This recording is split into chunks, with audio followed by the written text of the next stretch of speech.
Welcome to Barnyard Language. We are Katie and Arlene, an Iowa sheep farmer and an Ontario dairy farmer, with 6 kids, 2 husbands, and a whole lot of chaos between us. So kick off your boots, reheat your coffee, and join us for some Barnyard Language, honest talk about running farms and raising families. In case your kids haven't already learned all the swears from being in the barn, it might be a good idea to put on some headphones or turn down the volume. While many of our guests are professionals, they aren't your professionals. If you need personalized advice, consult your people. Welcome back to another episode of Barnyard Language. I can feel the love in the air. It's our Valentine's Day episode. And Katie, I'll ask you the usual. What's happening on the farm? What's going on in the house? It sounds quiet. I think that means that people must be out of quarantine. I have had the most blissful week, Arlene. It is so quiet. I love silent. my family more than anything. I do. I would do anything for any of them.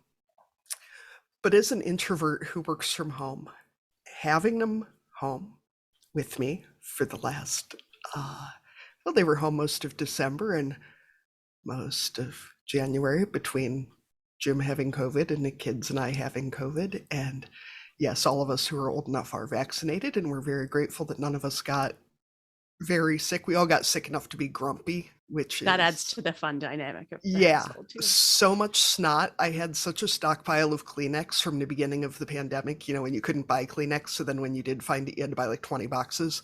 Yeah. I think we went through like 6 boxes of Kleenex in just over a week between me and the kids. It was so gross. But they all went back to the places they go on Monday. And it has been so blissfully silent. No TV on 27 hours a day. No music playing. Nobody talking. Nobody arguing. Nothing.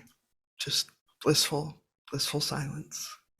And I'm guessing that is a little bit easier to actually get your work hours in too. Yeah, it really does help. Although I have to say, last week the boy child interrupted a meeting with our new boss. And my boss actually asked to talk to my 3-year-old and then asked me to go get the 5-year-old so that he could meet her too. And so he could tell them that their mommy was doing a good job and that he was so glad to meet them. And it basically exploded my head that my boss is so different than some people we know who are less enthusiastic about a work-life balance for their employees. And that's all I'm going to say about that. But yes, it really meant a lot to me. He has 5 kids who are homeschooled, so he totally understands this, passel of small people in the house while you're trying to work. But yes, it is much, much easier to get my 40 hours a week in without the help. And we got our new Starlink internet dish. Mm-hmm. So even with it just literally sitting in the yard, our internet is like 8 times faster. And as you can see, our video is not cutting out today, which is nice. Exciting. And like the kids were able to watch TV and I could still work. And that was very nice. I literally don't think our TV was off for more than like an hour a day for the entire time that they were home, because they could be on the far side of the property and you could turn that TV off and they would hear it. Like, they won't be watching it, but you can't turn it off. So yeah. Well, and when everyone is grumpy and sick, you just got to do what you got to do, right? Yeah. There was a lot of popsicles for breakfast, 24 hours of TV. I just don't care. There's a time and a place to have those fights. And when you're home with 2 sick little kids is not. In the winter. In the Midwest, it's not the time for that fight. But I did just get a very exciting text message from my better half that the hand surgeon specialist, has cut him loose, and he is allowed to not have 6 layers of gauze and no more 2 hours each way trips to get a Band-Aid changed. And they think his finger's not going to fall off. Well, so that's good. Is it painful at all at this point, or is it getting close to normal? I think it's still tender. I think the nerves are still pissed off, but sure.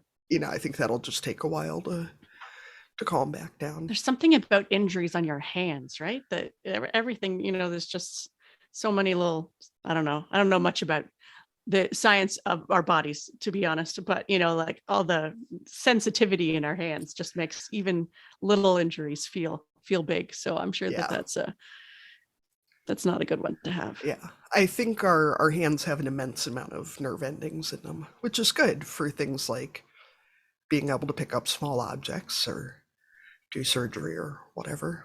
But Yeah. it's kind of Not shitty so good when you for cut them off. yes, not so good when people drop heavy equipment on you. Yeah. Anyway, how's things been in your world, Arlene? Well, we had an upgrade in the house, or I mean, a birthday, I guess you could call it. We had my 13-year-old is now a 14-year-old, and he's officially taller than me, and he's getting very close to being taller than his father. So he's pretty excited about that. They both stand up super tall when they stand back to back. But yeah, my husband still has a little bit of an edge on him, but I don't think it's going to be for much longer. So we didn't really do a birthday party, but he had two friends over, and somehow it felt like 10. I mean, I've got three boys. I've hosted a lot of little boy birthday parties through the years, and I tended to make them a bit smaller than the girl parties for obvious reasons. It was just seems so much louder, and there's a lot going on. So even with just two extra 14-year-olds in the house, it felt very loud for a few hours, but they enjoyed themselves. And our one of the fields out front, the snow is really deep right now. We don't have a snowmobile, but we do have the side by side that the kids can drive around on. But the snow is too deep, so they can't actually drive in the fields right now.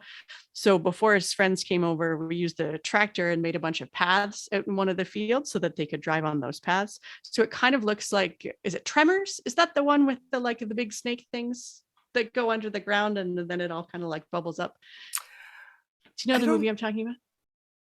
So anyway, it looks like there have been some kind of snow worms out in the field because there's these paths crisscrossing a field that otherwise would just be, like freshly fallen snow. But it's fun. They can go out and drive around and not is your crash pup into anything. enjoying the plowed trails for him? A little bit, yeah. We were out there yesterday. We're trying to keep him from chasing after vehicles, so Yeah. we're keeping him away from the side by side because especially if the kids are on it, then we expect that he would try and chase that too. Yeah. So, but yeah, I have done a few walks out through there instead of on our road, so that's nice. Farm wise, what's new? Oh, this morning the milk tester was here, and I believe that she's actually a listener of the podcast. So shout out to you, Charlene.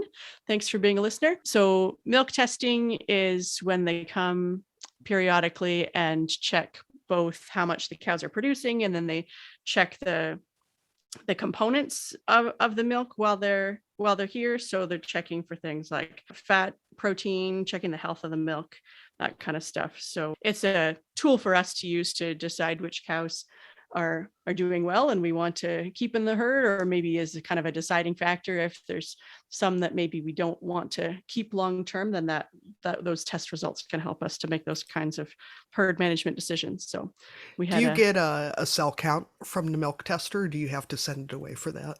yeah, we can get that from our test too. Yeah, for somatic cell.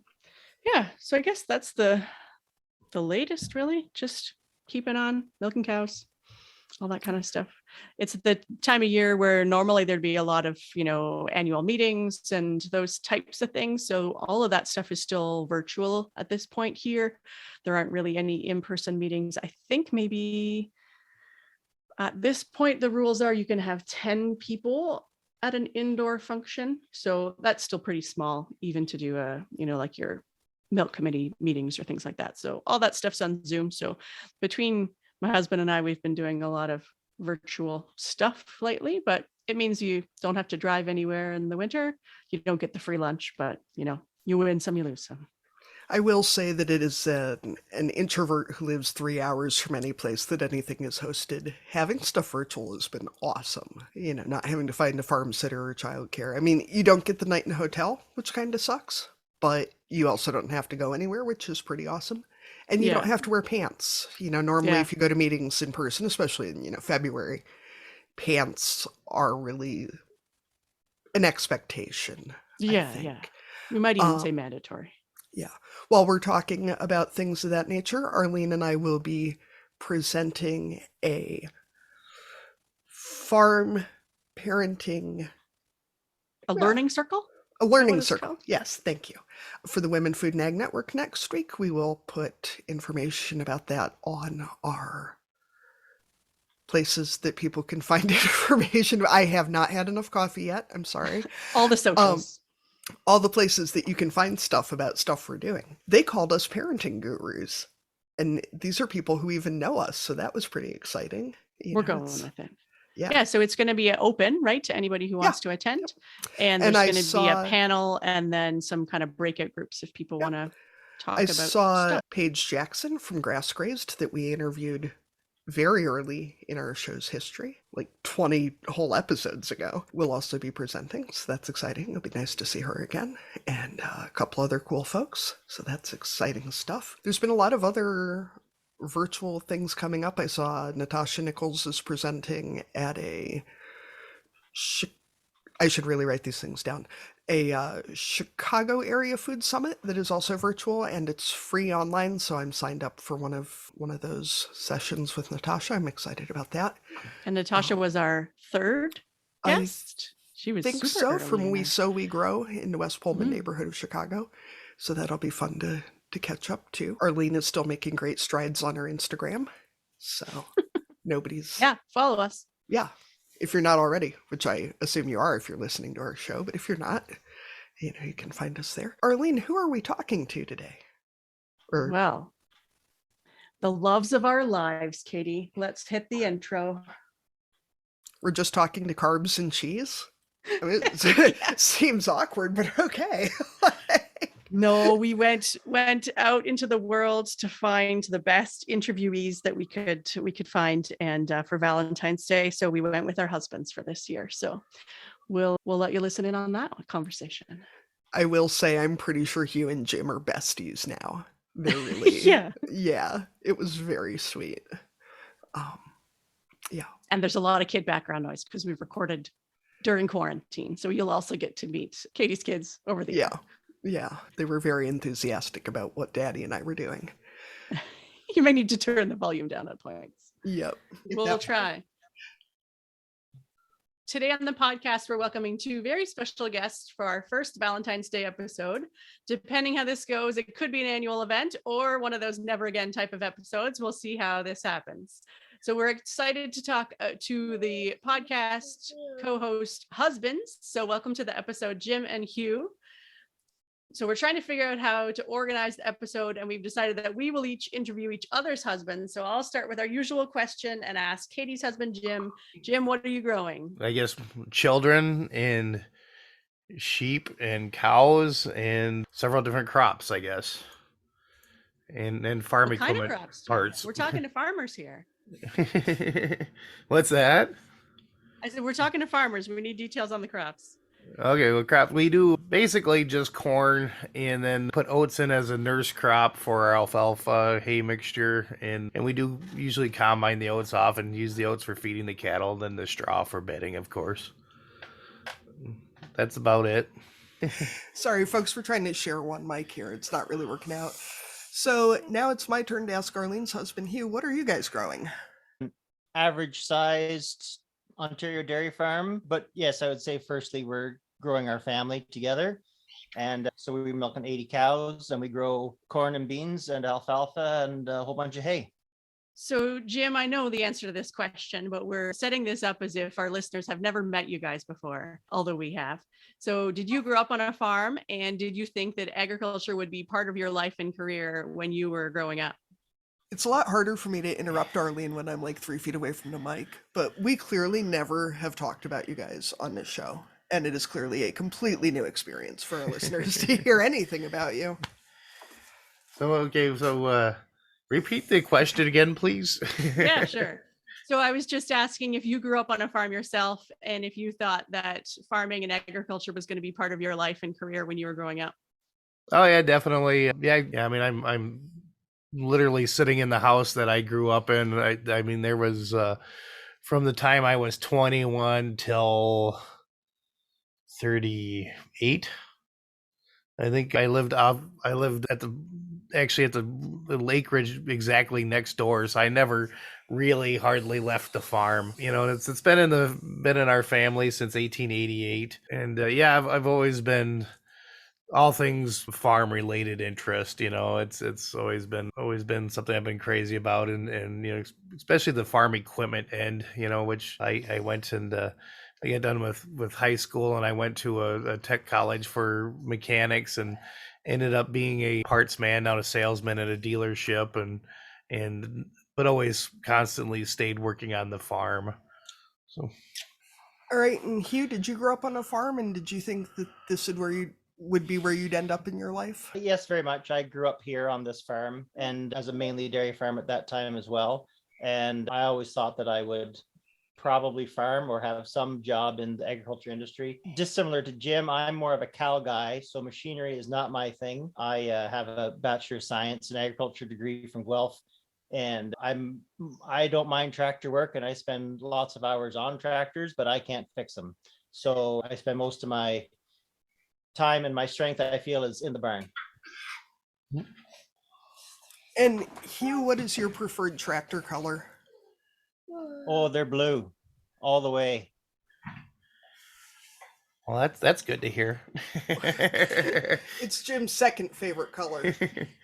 Yeah, Okay, Jim, what's your color? And I hear you have a collection. Yeah, I got a bit of an obsession for Alice Chalmers orange tractors and equipment, and I will say, I mean, I started, I think I was 15 years old, and then my cousin and I decided to buy an old Alice Chalmers round baler, and then since we had that, we thought, well, maybe we should have the hay rake that goes with it, and this and that, and this and that, and it's turned into, we have somewhere around 20 tractors, and I don't know how many different combines, balers, plows, pickers, planters. But and I write a column for a quarterly Alice Chalmers Collectors magazine that gets mailed all over the country in several different countries around the world. But and you know, through that collection, I've also, you know, we've had people here from, I should count up sometimes so far, but quite a few different states. You know, fellow collectors have stopped by here in several different countries, including England, Canada, the Netherlands. So it's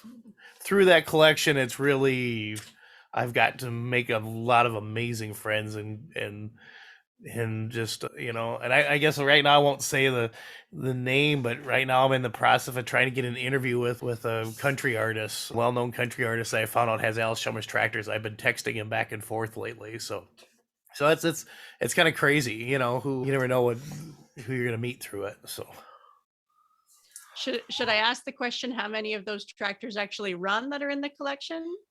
that is Or a is very that good a- question. I'd say the majority of them.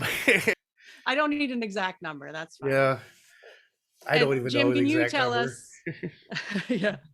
Can you tell our listeners a bit about the story behind how you and Katie met, and how you knew that she was the one you were going to marry? Well, we met, where Kitty's told the story. We actually met online through farmersonly.com. Yeah, but tell them about the day that I messaged you, Jim, about what you told your parents. What? About how you were never getting married and having kids. Oh yeah, pretty much. Well, like the day or two before Katie messaged me, my parents were really worried about that I was gonna be alone the rest of my life and all this, and I kind of told them, listen, I'm pretty content on being single, and if something happens, you know, and 13 months after saying that, I was married.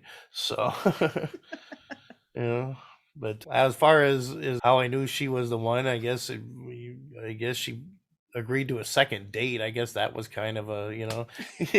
No, I was just I don't know how I could describe it. I guess you know, but no, she just you know, somebody that I can very quickly, I learned is somebody that I could just be myself with, and she accepts me for how goofy I am, I guess, and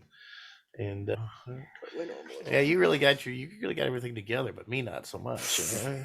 I think, Arlene, it was actually that I brought my dog on our first date.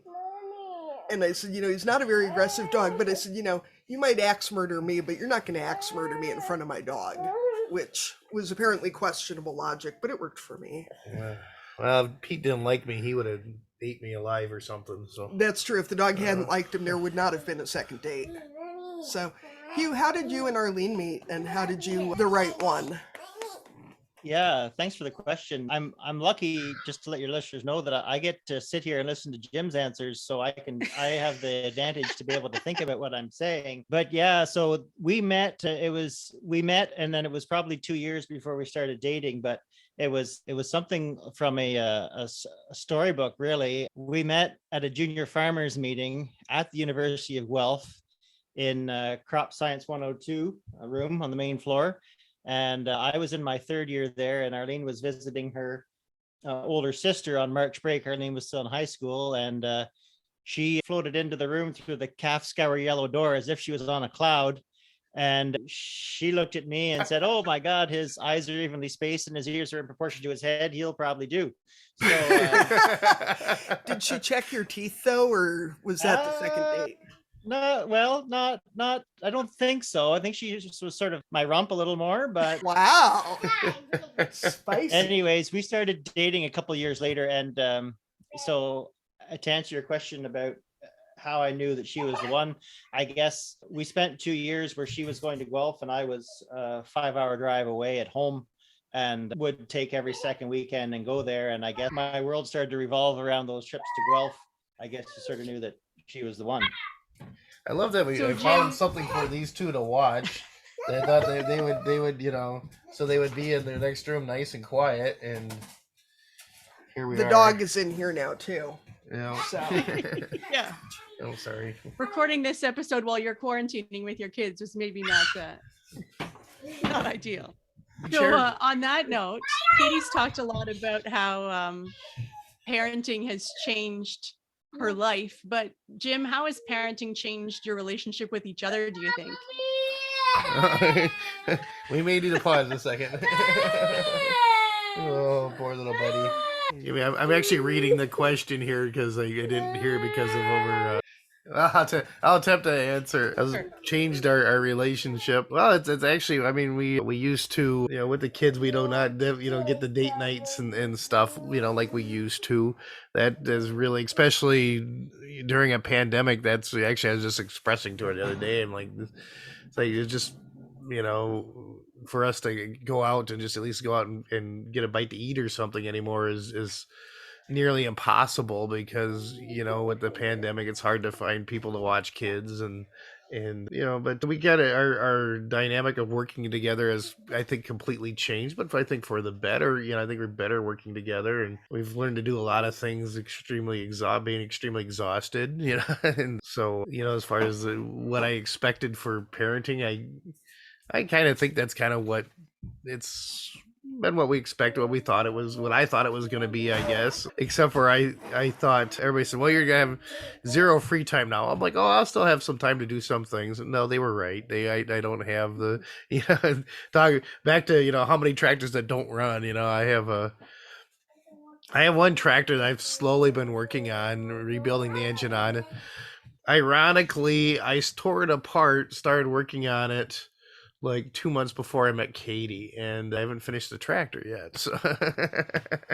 So, it's I need to get back at that maybe this summer. But unexpected parts of parenting, I guess the one thing I do tell everybody that when we were expecting the baby girl, the girl child, or we were told all these different things of be prepared to be tired all the time, get ready for this, get ready for that. The one thing that nobody did tell me about was get ready to have every single cold, get being sick all the time, because they bring everything home, so that's probably the only unexpected part of parenting, I guess, that I can think of right at this moment. So. Yeah. Are you building? So Katie had to leave the room to go tend to a sad little person. Still here. She's just over my shoulder here. I was just going to ask Hugh how he felt our relationship changed since we had kids. Although it's been a few years. Yeah. Am I supposed to answer that now or wait for Katie to answer? Oh, excuse me.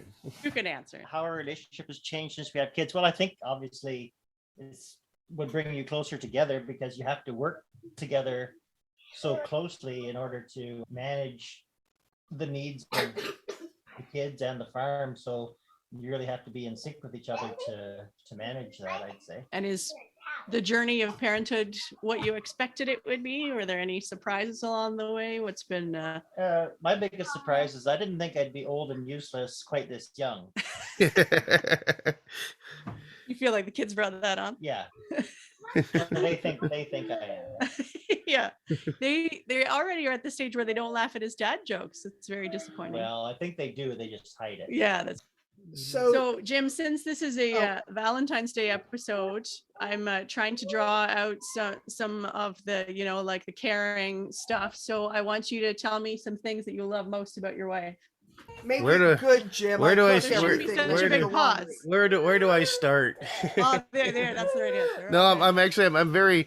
I'm very proud of all the things she's accomplished. Especially this podcast. I really I compliment her and you all the time on the job you guys are doing, and I feel it's something that she was born to do, and you two are really a natural fit. I mean, the first I listened to the first episode, and to me it sounded like you guys been doing it for years, and Katie's just a real natural at stuff like that, and so I'm always proud of these projects that she's things she's done, and really am amazed how she's just ready to go for it and do stuff like that.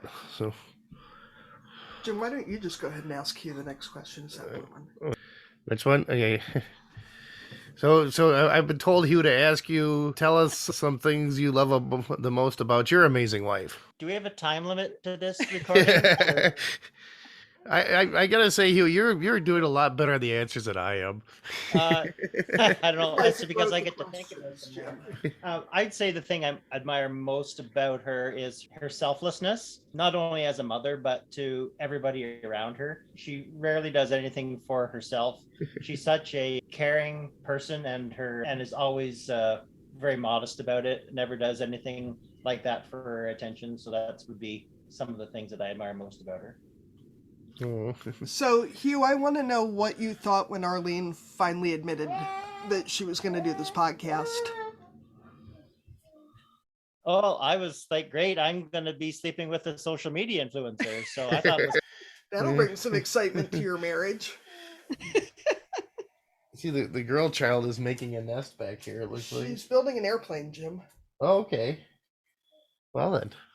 All right, so we're getting closer to the cussing and discussing section. I hope you guys have been thinking about it, but first we're going to go to our standby. Jim, if you were going to dominate a category at the county fair, you've had lots of time to think about this. I'm sure you've listened to all of our episodes. Categories can be real or made up. What would you dominate at the county fair? What would I dominate at the county fair? That's a good one. I'm trying to think of what. Probably critiquing antique tractors category would probably be. I'm a real stickler at that. Like going to tractor shows, I find a certain model I like and stuff, and I'll nitpick it down to this isn't right or that's right or this is unique to the person did this. So yeah, that's probably where I would being a tractor snob. So it'd probably be my blue ribbon competition, I guess. I would also say if there was like Alice Chalmers trivia contest, there would be no contest. It'd just be done. So Hugh, what county fair contest could you dominate? Well, I've been to a lot of county fairs and I've never seen this contest. But if they had a name that tune competition for old country music, I'd nail it. What years are we talking here? Let's say 1955 to 95. I'd probably be right there in competition with you. Probably beat me, Hugh, but I'd be It's right on, there. Jim. We're doing this. I would enjoy that, We'll have to find the fair, create the category. You guys are going to face up. Yeah. I like that So we we're- had to define that old was pre-1999. I do have, along with the old farm equipment, I do have a passion for music, and it's primarily older country music, and then newer what they call Americana, like Core Blund, Robert Earl Keen, and stuff like that. a lot of good music being made out there. It's just not on the radio. And yeah, Corb is definitely a real treasure for Canada. He's just a great artist. So, Well, we're supposed to be going to see him in February, and it's got bumped to April. So we'll hope that the COVID restrictions stay on the path they're on, and we actually get to go to that one. yeah, have you seen it before in concert or? No, not live. No. Yeah, see, we've seen him twice? Twice. Yeah, and got to meet him both times, and very sincere, nice guy, just as he is who he portrays himself to be. Oh. We're gonna get him on the show eventually, Arlene. Okay. I am speaking it into existence. I was just gonna say, when are you gonna get him on the show? Yeah. Even if he just performed Cows Around, we'd all be happy. Yeah. So I'm gonna move. Unless Katie, you have any other questions, I'm gonna move us into our cussing and discussing category. Do you have any other burning questions for Hugh before we I go? had one. Hugh, what is it like to have kids that are old enough that they can actually theoretically be helpful with chores and things? It's tremendous. I wish we'd started having kids earlier, but I don't know if that actually makes them older faster. yeah, I mean, I don't know. I don't think that we work our kids too hard. I know that there's other kids that have more responsibility than ours, but the few chores that they have, I think are good. And it is a big help, especially on busy days, or like when we're cropping or stuff like that, for the kids that are able to go out and do some things. It's not helped my weight gain situation in the last couple of years, but it's really great that they're helping now. Can you turn that down? Turn it down to silent. If you want to go ahead and cuss and discuss, the kids just brought their tablets in, so we might need a minute here. All right. So do you want me to go and then Hugh? Oh, I'm cussing? Yeah. Oh, Our guests usually cuss and discuss. Oh. I can go first. all right. So we're going to move into our cussing and discussing category. Welcome to the segment. We've recently registered for an online platform called SpeakPipe. So like I said before, I'm picturing you talking into the end of a culvert, but you actually go to www.speakpipe.com/barnyardlanguage, and you can leave us a voice memo, which we can then play on the show. So that's the easiest way to get us a voice memo. You can also email it to us at barnyardlanguage@gmail.com, but those are the ways to find us. And we'll also post that on our Instagram and Facebook profiles if you want to look it up. So You can Katie also is- send it through Facebook Messenger like our guest did recently, but I am just going to demand that you email it to us. So you might as well just email it or put it through the SpeakPipe in the first place and save us all the trouble. got it. All right. So mine this week, I'm not cussing. I'm going to just go straight into discussing, but I'm putting a request out to our listeners. I would like to ask every one of you to go into your Apple Podcast app, whether that's how you listen to the podcast or not, and give us a 5-star rating. I mean, if you're listening, we're just assuming that you're going to give us a 5-star rating, because those ratings make a big difference in terms of other people being able to find us. So if you could do that, that would be a huge help. And if you had another 30 seconds while you're there, just write us a quick review. Positive one would be beneficial. Katie and I really enjoy making the podcast, and we hope that you like listening to it. But if you can share the podcast with a friend and do those two things, then that is going to be a big help to us. And the people that you refer us to don't have to be farmers or parents necessarily, but if there's an episode that you think that they would like, then you can tell them about us. So, Huey, do you have anything to cuss and discuss this week? Well, I think for discussion purposes, we could say that after this episode, your podcast ratings are probably going to go through the roof. But I'd also cuss the cold that we're dealing with. I mean, it is midwinter in Canada, and I shouldn't complain, but I'm ready for things to start to thaw out. But on the bright side, we do have a good snow cover here in Eastern Ontario that'll protect our hay and our alfalfa plants through the winter, so I shouldn't complain too much. All right, time for the Palmer household to do some cussing and discussing. Hugh, we actually have a solid 5-star rating on Apple Podcasts right now. I mean, all 2 reviews that we've gotten have been glowing. After this episode, we're going to make our husbands go into Apple Podcasts and give us a 5-star review. What I already did. Oh, maybe one of them is from you. Truth. So if you're locked in the bathroom eating ice cream and listening to this, if you've got another 30 seconds, you could also share our show on your social medias so that other people can see it if they're not, already on Apple Podcasts scrolling, just thinking, God, I wish there was some sort of farming podcast for parents, or perhaps a parenting podcast for farmers, and they're just, throw it out in front of them, be proactive. Do not have a rant about my husband's boots. I see your note here, Arlene. I did, however, buy an expensive lotion a few weeks ago. I have a lot of, sun damage on my arms, and having already had skin cancer, I'm trying to take better care of my skin.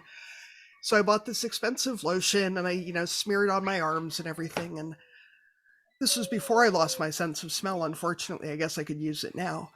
I kept smelling this horrific stench, and it just got worse and worse, and it smelled like wet goat barn bed pack. In like March, when that bed pack has been building up all winter and it starts to thaw, and it's just that like rotting hay ammonia stench. That's what my expensive new lotion smells like. So I'll tell you how quickly that shit went in the garbage can, because nobody is here for that. I looked at the back. It turns out it totally has some like ammonia in it to help your, I don't know. I don't care. It could make me look like whoever the hot young thing of today is, because I'm old and all my references are old now, and I still wouldn't be able to use it. It can smell like wet bed pack. It's not worth it. Yuck. No 5 stars for that person. 2 thumbs down for smelling like wet goat shit.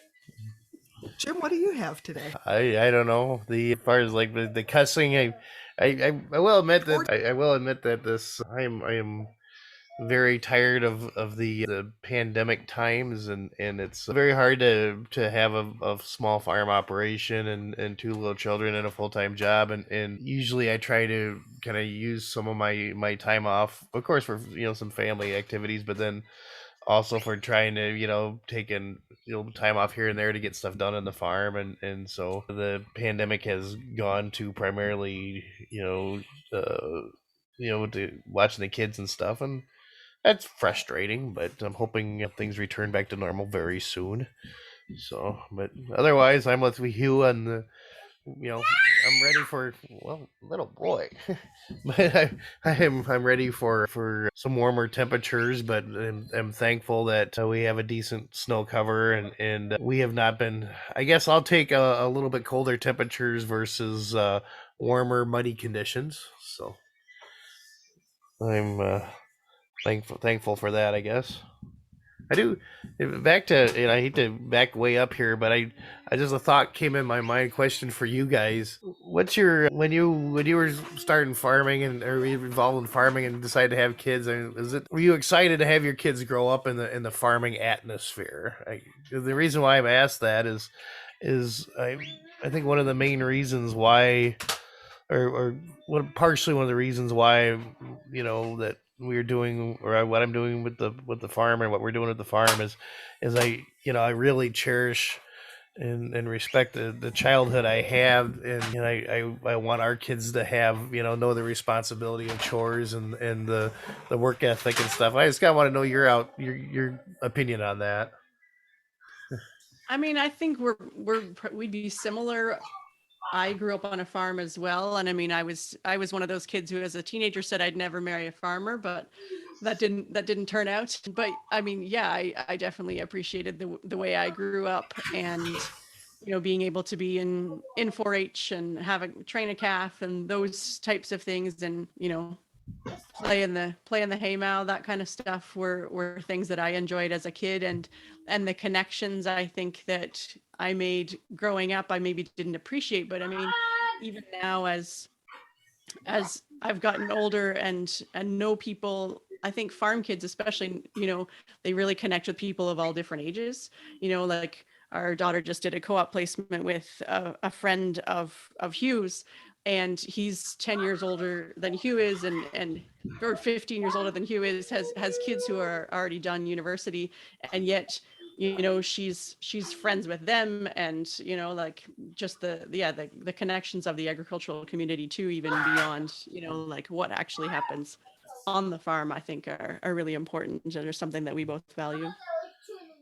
I really feel like the small livestock operations are good for the community also, because you do have we got a number of neighbors here that like I try to help out once in a while, but most of the time they're helping us, and we're very, very fortunate. We have, there's 2 dairy operations. One's about 60 cows, one's 80 cows, right? Within a couple miles of us, and there's several beef operations right around, and I feel really very lucky. I think that we're in such a neighborhood, that I think that helps a lot. So. Sorry, I got you guys like off track of your schedule here and stuff. That's all right. That's We don't never have a happened schedule. before. Yeah. We've never gone off track. Yeah. Are we really at the end of the show? We are, yeah. All right. Well, thank you everybody for joining us here today on Barnyard Language. You can find us on Facebook, Instagram, and TikTok as Barnyard Language, and Twitter, we are Barnyard Pod. If you'd like to connect with other farming families, you can join the private Barnyard Language Facebook group. Patreon is a service where you commit to making a small monthly donation, which goes towards the making of this podcast. We would love it if you would become a patron of Barnyard Language. Go to www.patreon.com/Barnyard Language to support the show. And we're always in search of future guests for the podcast. If you or someone you know would like to chat with us, please get in touch.